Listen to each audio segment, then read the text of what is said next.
وہ دروازے سے ہی ٹیک لگائی بیٹھی تھی، اتنا ڈسٹرب ہو گئی تھی کہ سوہا کو دیکھ کر خوفزدہ ہوتی پیچھے ہٹنے لگی۔ ساس کیوں آئی ہیں آپ؟ اور سوہا کا دل کٹ سا گیا، پہلی بار جو کسی کی تکلیف کو محسوس کر رہی تھی۔ تم پریشان ہو، وہ دوبارہ تمہارے گرد نظر نہیں آئے گا۔ میں ٹانگ نہ توڑ دوں اس کی؟ وہ دور کھڑی ہی اسے تسلی کے دو بول دے رہی تھی، اور اب تک وجہ خود بھی نہیں سمجھی تھی کہ وہ یہ سب کیوں کر رہی ہے۔ لیکن ایک بات طے تھی، ساس کے لیے ہمدردی خود بخود ہوئی تھی، اس میں بدر کا کوئی ہاتھ نہیں تھا۔ اس نے سہاگ کی جانب دیکھا اور دیکھتی رہ گئی۔ ایسے مضبوط الفاظ تو آج تک عمر کے علاوہ اسے کسی نے نہیں دیے تھے۔ ساس اسے دیکھتی رہی۔ تم ایزی ہو جاؤ اور اپنا روم لاک کر لیا کرو۔ آپ بھائی کو بتائیں گی؟ وہ بولی۔ ویسے حق تو یہی بنتا ہے۔ وہ رک گئی۔ وہ میرے بارے میں کیا سوچیں گے؟ وہ سہمی سے بولی۔ وہ سب کے بارے میں سب کچھ سوچ سکتا ہے سوائے تمہارے۔ میری بے عزتی ہوگی، سب مجھ پہ الزام لگائیں گے۔ آپ بھی، وہ بول گئی۔ سوہا کمرے کے اندر آ گئی۔ میں کسی کو نہیں بتاؤں گی، وہ آہستگی سے بولی۔ آپ اچھی نہیں ہیں، پھر کیوں بننے کی کوشش کر رہی ہیں؟ اس کی سمجھ میں نہیں آیا تھا۔ سوہا کو ہنسی آ گئی، معلوم نہیں کیوں غصہ نہیں آیا۔ بالکل میں اچھی نہیں ہوں، شاید تب تک کوشش کر سکتی ہوں جب تک عمر لوٹ نہ آئے۔ وہ اشانے اچکا گئی۔ وہ نہیں آئیں گے، وہ بس اتنا ہی بولی اور چہرہ موڑ گئی۔ سوہا چپ ہو گئی، اس کو چند لمحے دیکھتی رہی اور پھر وہاں سے جانے لگی۔ شکریہ، وہ بس اتنا ہی بولی تھی کہ اس کے آنے سے وہ چپ پاگل سے ہو رہی تھی۔ کچھ بہتری آئی تھی۔ وہ مسکراتی اور باہر نکل گئی۔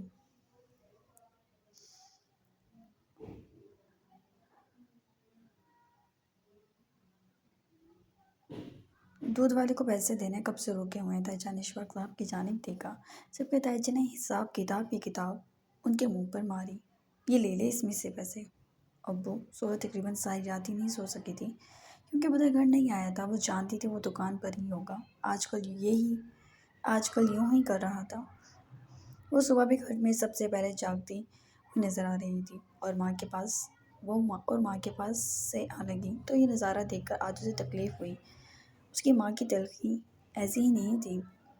ایک دفعہ ہو یہاں سے، اشفاق صاحب کا جب سے قومی خزانہ چلا گیا تھا وہ تلخ ہو چکے تھے۔ ایسا ہی رویہ تھا کیونکہ ارم دکان پر بیٹھتا نہیں تھا، کام بند نہیں رہا تھا، سیزن شادیوں کا تھا، کوئی نیا مال نہیں تھا۔ تقریباً دکان بند ہی رہتی تھی۔ بدر کو ترقی کرتے دیکھ وہ جیسے کوئلوں پر سوتے تھے۔ وہ دن رات ایک کر رہا تھا جیسے خود کو بنانے میں۔ سو اپنی ماں کو دیکھنے لگی جو اپنا دوپٹہ ٹھیک کرتی خجالت مٹا رہی تھی۔ بس ہر وقت غصہ میں رہتا ہے۔ اب موئے عمر کو ہم نے تو نہیں بیچا۔ ذلیل عورت، یہ تیری منحوسیت کی وجہ سے ہوا ہے۔ جب سے تو آئی ہے ٹکر ٹکر کے لیے مر رہا ہوں۔ وہ ناز تھی تو پیسہ ٹوٹ ٹوٹ کے برستا تھا۔ وہ غصے سے انہیں مارنے لگے۔ سو اندر آئی اور باپ کے سامنے کھڑی ہوگی۔ اپنے ہاتھوں کو سنبھال لیں، مفت نہیں ہے میری ماں۔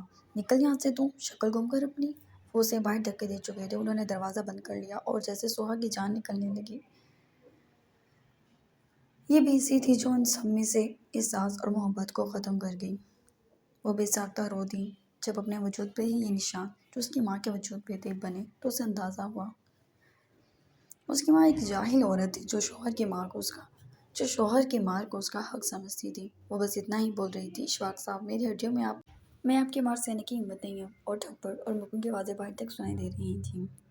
بدر گھر میں داخل ہوا تو وہ دوڑ کر اس تک آئی۔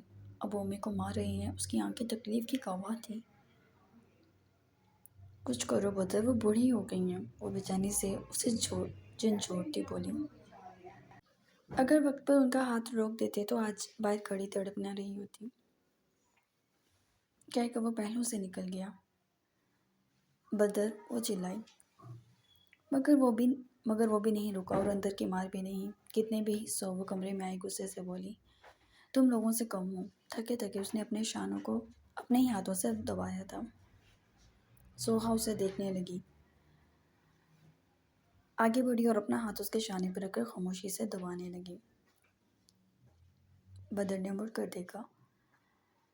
مہربانی کی وجہ اس نے سوال کیا مگر اس کا ہاتھ نہیں اٹھایا۔ تم ابو سے بہتر ہو، اس نے بس اتنا ہی کہا۔ مجھے تو نہیں لگتا، ہاتھ تو میں نے بھی اٹھایا ہے تم پر۔ اس نے چہرہ اٹھا کر اسے دیکھا۔ پتہ نہیں، لیکن پھر بھی تم ان سے بہتر ہو۔ وہ جھنجھلا گئی۔ ماں کے لیے بے چین تھی، باہر چلی گئی۔ آواز آنا بند ہو گئی تھی اور دروازے کو گھورتی رہی۔ دل کا دروازہ توڑ دے، پھر اندر آئی۔ ابو کے پیسے دے دو۔ بدر نے اس کی صورت دیکھی۔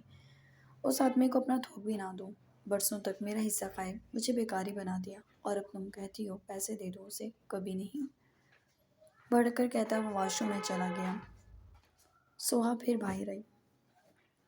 ابو باہر نکل کر چلے گئے تھے۔ وہ دوڑ کر امی تک پہنچی۔ وہ بیڈ پر بیٹھی تھیں۔ سوہا ان کے سینے سے جا لگی اور رونے لگی۔ یہ کیا ہو گیا؟ تیرے باپ کی عادت ہے، جب پیسہ اس کے ہاتھ میں نہیں ہوتا سب سے پہلے مجھے ہی مار دیتا ہے۔ بس ہڈیوں میں مار سہنے کی طاقت نہیں رہی۔ وہ بس اتنا ہی بولی۔ سوہا کو یوں لگا جیسے وہ لوگ ڈوب کر مر جائیں۔ ان کے لیے کتنی عام بات تھی شوہر کی مار کو سہ جانا، یا پھر ان کی حمایت کرنا۔ ان کے چہرے کے نیلے نشان بھی انہیں تکلیف نہیں دے رہے تھے۔ وہ ان کے ہاتھ چومنے لگی۔ سوہا، انہوں نے اسے حیرانگی سے دیکھا۔ بڑے بڑے نشان دیکھے ہیں تو نے مجھ پر؟ آج سے پہلے تو ایسا نہ ہوئی۔ وہ مسکرائی۔ خود پر نہیں پڑی تھی نا، تو تکلیف کا احساس نہ ہوا، وہ بولی۔ اور ان کے ہاتھ پکڑ لیے۔ آپ لیٹ جائیں، میں کچھ لاتی ہوں۔ ارے نہیں بھائی، اٹھو، اب نہیں سونا مجھے، وہ بولی، جبکہ سوہا نے زبردستی لیٹا دیا۔ اور 10 منٹ میں وہ سو بھی گئی۔ وہ باہر آ گئی۔ بدر خاموشی سے اسے دیکھ رہا تھا۔ سوہا غصے سے اس کے قریب آئی۔ بہت بدتمیز اور برے ہو تم، وہ بھڑکی۔ اچھا، وہ سینے پر ہاتھ باندھ گیا۔ مجھے ان جذبات کی ضرورت نہیں ہے بدر، میں مر جاؤں گی۔ اپنے ارد گرد کا ظلم دیکھ کر اس کے سینے سے لگ گئی۔ وہ یوں ہی کھڑا رہا، وہ روتی رہی۔ میں اس ڈرامے کو کیا نام دوں؟ یہ بتا دو، اس نے سنجیدگی سے کہا۔ سوہا نے غصے سے سر اٹھایا۔ نہایت گھٹیا ہو، وہ آنسو صاف کر گئی۔ ناشتہ کرنا ہے، میں نے ساس کہاں ہے؟ وہ بولا، میں بنا دیتی ہوں۔ تو مجھے ہارٹ اٹیک دو گی، وہ ضد ہوا۔ چلو کچھ تو آئے تمہیں، وہ کچن میں چلی گئی۔ زبان تو نہیں رکے گی تمہاری، وہ اس کے لیے ناشتہ بنانے لگی۔ میں ساس کو دیکھ لوں، اس نے کہا اور اوپر کی جانب بڑھا کہ ساس خود ہی نیچے آ رہی تھی۔ وہ کچن میں آ گئی۔ سوہا کو ناشتہ بناتے دیکھ اس نے جلدی سے اسے سامان لے لیا۔ آپ لوگ باہر بیٹھے، میں بنا دیتی ہوں۔ وہ بنا رہی ہے، تم ادھر آؤ۔ بدر نے اس کا ہاتھ پکڑا۔ نہیں بھائی، میں جاؤ ساس، میں بنا لیتی ہوں، وہ بولی تو ساس نے ایک نظر سے دیکھا اور بدر کے کہنے پر اس کے پیچھے پیچھے ہو لی۔ اور اس کے بعد بدر نے اسے لاکھ سوال کیے جن کا جواب ساس کے پاس نہیں تھا۔ عمر کی فکر تو تھی، لیکن وہ ٹرپ پر جا چکا تھا۔ وہ تھائی لینڈ میں تھا اور اس کی جو ایکٹیویٹی جا رہی تھی وہ عام نہیں تھی۔ لیکن دوسری طرف اس کی بہن نے شاہ نواز کو گن چکر بنا دیا تھا۔ وہ اس کے اشاروں پر ناچ رہا تھا۔ یہ دادی جان کا کہنا تھا۔ شاہ نواز نے اس کی کسی بھی بات کا اختلاف کرنا چھوڑ دیا تھا۔ اور یہ حالات دیکھ کر ایزا شہر ہوتی جا رہی تھی۔ اسے لگتا تھا شاہ نواز اس کے بھائی کے دھمکانے سے ڈر گیا ہے، اور اسے حیرانگی ہو رہی تھی کہ وہ کسی کے دباؤ میں آ گیا۔ البتہ خوش بہت تھی۔ شاہ اٹھے، ٹیرس پہ چلتے ہیں۔ اٹھتے ساتھ ہی اس نے اسے جھنجھوڑ دیا۔ ایزا، وہ کھانے کو دوڑا۔ کیا؟ وہ بولی۔ میرا موڈ نہیں ہے، کہہ کے اس نے سر تک کمبل لے لیا۔ شاہ، وہ اس کے باتھروم کے سائڈ سے کمبل اٹھا کے اندر منہ دیتی اسے دیکھنے لگی۔ اف، شاہ نواز غصے سے کروٹ لے گیا۔ لیکن چل لیں، ایسی بوڑھی روح کیوں بن گئی ہیں؟ وہ دوبارہ اس کے کمبل کے اندر منہ ڈال گئی۔ شاہ نواز نے اسے وہیں اس کی گردن جکڑی اور اسے اپنے کمبل کے اندر چھپا کر زور سے بھیجتا خود میں آنکھیں بند کر لیا۔ یہ کیا بدتمیزی ہے؟ تم مجھے تنگ کر رہی ہو، اور میں بچہ نہیں ہوں، تو مجھے تنگ کرنا بند کرو، وہ بولا۔ شاہ، وہ اسے خود سے دور کرنے کی کوشش کرنے لگی، مگر وہ گڑیا سی لڑکی اس کے چنگل سے نہیں نکل سکتی تھی۔ منہ بنا کر اس نے کوشش زر کر دی۔ شاہ نے گردن اٹھا کے اس کی جانب دیکھا، منہ پھیلائے ہوئے تھی۔ وہ گہرا سانس لے گیا۔ اٹھو چلو چلتے ہیں، وہ اٹھ کر بیٹھ گیا۔ نہیں جانا، اب میں دادی جان کو لے جاؤں گی۔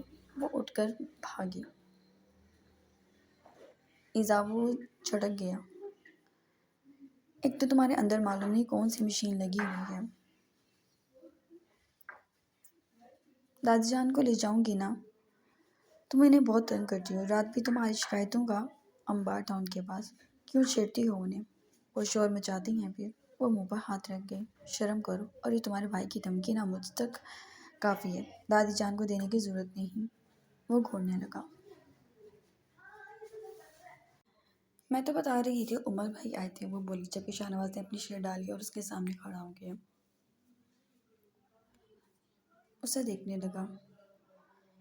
ایزا کی پلکیں جھپک سی اٹھی، آنکھوں کے پردے جھک گئے، وہ ایسی ہی تو لو دیتی نگاہوں سے دیکھ رہا تھا۔ اس نے اپنی ہتھیلی اس کے گال پر پھیری۔ ٹیرس پر کچھ نہیں ہوگا، رات بھی تم سوئی ہوئی تھی، کیوں نہ ہم کمرے میں ہی رہیں؟ اس کی انگلیاں اس کے رخسار پہ گردش کر رہی تھیں تیزی سے۔ ایزا کو اس کی ٹھنڈی انگلیوں سے عجیب احساس ہونے لگا۔ وہ 2 قدم دور ہوئی اور شاہنواز 2 قدم نزدیک ہوتا اسے بازو میں اچک کر دیوار سے لگا گیا اور اس کے شولڈرز تھامے اسی کی جانب لے گئی تھی۔ شاہنواز اس کے ہونٹوں کو خشک ہوتا دیکھتا رہا اور پھر دیوار پر ہاتھ رکھتا اسے ایزا کے ہونٹوں کو تر کرنا چاہ رہا تھا۔ ابھی جذبات کا طوفان انگڑائی ہی لیتا کہ دروازہ کوئی کھولنے کی کوشش کر رہا تھا اور دادی جان اندر آتی کہ شاہنواز جھٹکے سے مڑا۔ ایزا کو چکرا کر زمین پہ گری کیونکہ وہ مکمل اس پر تھی۔ دادی جان آپ؟ ہائے میری چشمہ، کہاں چلا گیا؟ شاہنواز کوئی ملازم بھی نہیں سن رہا۔ شکر یہ تیرا کمرہ تھا۔ شاہنواز نے دادی جان کو دیکھا، اینک کی بنا انہیں بس تھوڑا بہت ہی دکھتا تھا۔ سکون کا سانس لیا، مڑ کر دیکھا، ایزا منہ بنائے ہوئی تھی۔ اٹھو، آہستگی سے بولا۔ اے شاہنواز۔ دادی جان ڈھونڈتا ہوں، نہیں اٹھنا مجھے۔ اچھا، یار اٹھ جاؤ، کہیں اینک تم نے تو نہیں چھپائی؟ ایزا نے فوراً نفی کی۔ ایزا؟ وہ ٹوٹ گئی مجھ سے، وہ معصومیت سے بولی۔ تو بتایا کیوں نہیں مجھے؟ وہ گھورنے لگا۔ میں ڈر گئی تھی، وہ بولی تو شاہنواز نے گہرا سانس بھرا۔ دادی جان دفع کریں، میں نہیں بنوا دوں گا۔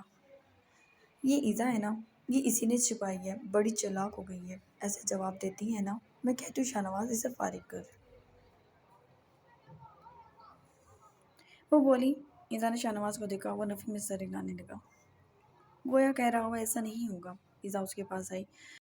منہ سے تو آپ کا بیٹا کہہ نہیں سکتا دادی جان کہ نہیں چھوڑوں گا، ایزا کو کان میں کہہ رہا ہے، اور کہہ کے کمرے سے نکل گئی۔ شاہنواز شرمندہ سا ہو گیا، جبکہ دادی جان تو توبہ توبہ کرنے لگی۔ تو دیکھ رہا ہے اس کی زبان کیسے کینچی کی طرح چلتی ہے، اس لاکو ماسی کی زبان کیسے تر تر چلتی ہے۔ میں کہہ دیتی ہوں شان، یہ مجھے مار کر دم لے گی۔ دادی جان آپ کی اینک ابھی 10 منٹ میں بن جائے گی۔ ہائے میرا بیٹا، اللہ تجھے زندگی دے، تیرے بچوں کو دیکھنا نصیب کرے مجھے، میرا بچہ، ورنہ یہ چڑیل ہے، شاید تیری بیوی تو۔ وہ منہ بنا کے۔ شاہنواز نفی میں سر ہلا گیا۔ صحیح ڈرامہ لگ گیا تھا اس کے گھر میں۔